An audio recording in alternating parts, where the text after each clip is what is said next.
In the annals of Egyptian mythology, few deities command the intrigue and reverence of Sobek, the crocodile god. Known as the embodiment of the Nile's life-giving waters and the fierce guardian of pharaonic power, Sobek's legend ripples through the sands of time. His tales are not merely narratives of divine might, they carry profound lessons about balance, courage, and the responsibility that comes with power. Sobek was among the oldest gods of ancient Egypt, worshipped as early as the Old Kingdom. Often depicted as a crocodile or a man with a crocodile's head, Sobek exuded an aura of both reverence and fear.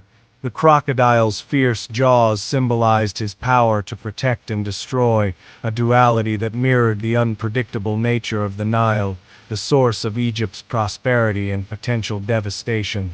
Sobek was revered for his ferocity and quick movements, but he was also unpredictable and sometimes associated with chaos. This duality made him both a protector and a reminder of nature's untamed forces.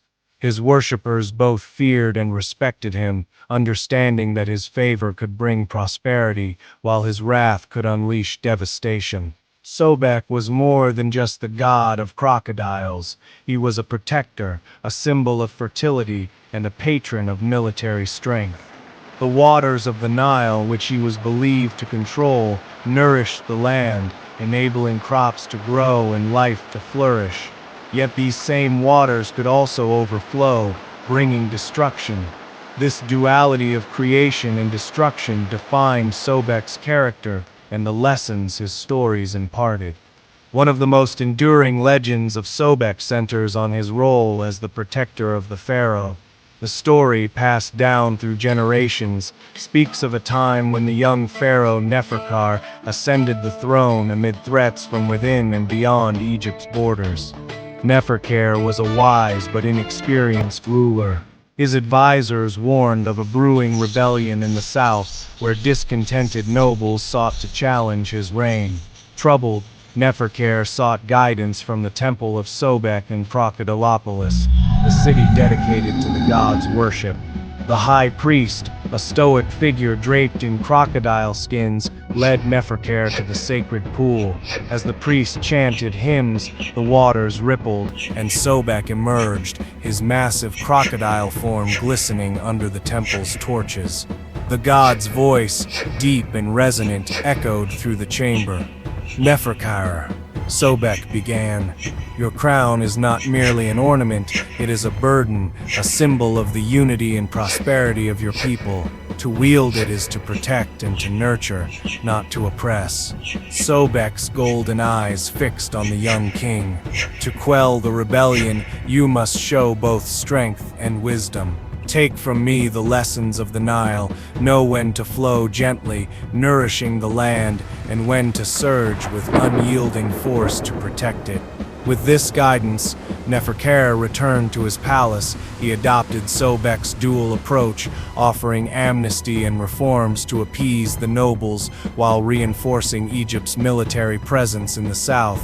However, not all nobles accepted the olive branch.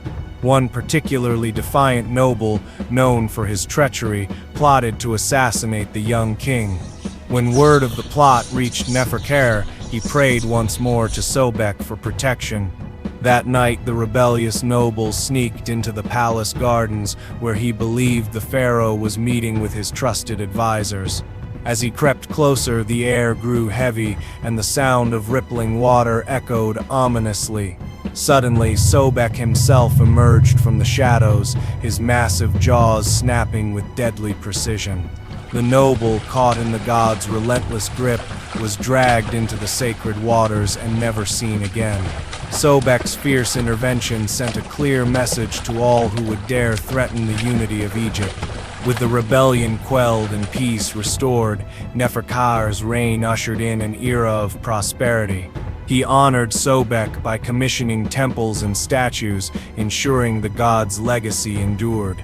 Sobek's story imparts timeless lessons, encapsulating the delicate balance between strength and compassion. His fierce crocodile visage reminds rulers and individuals alike that power, when wielded without wisdom, can lead to destruction. Conversely, his association with fertility underscores the necessity of nurturing and growth.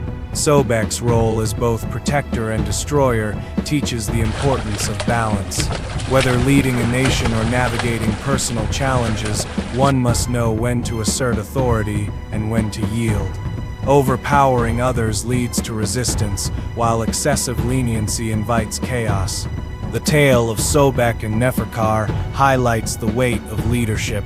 The pharaoh's crown symbolized more than privilege, it represented the well-being of an entire kingdom. Sobek's guidance reminds us that true leadership involves service, humility, and the willingness to act in the best interest of others. Sobek's connection to the Nile reflects the dual nature of the natural world, both benevolent and destructive. This duality mirrors human nature and life itself, emphasizing the need for adaptability and respect for the forces beyond our control. Though millennia have passed, Sobek's worship left an indelible mark on Egyptian culture. His temples, such as those in Komombo and Crocodilopolis, stood as reminders of his protective and fertile nature. Priests often kept sacred crocodiles, believed to embody the god's spirit, nurturing them with offerings to ensure Sobek's favor. In modern times, Sobek's lessons resonate beyond the sands of Egypt. Leaders, educators, and individuals draw inspiration from his stories, recognizing the importance of balancing strength with empathy, power with responsibility, and ambition with humility.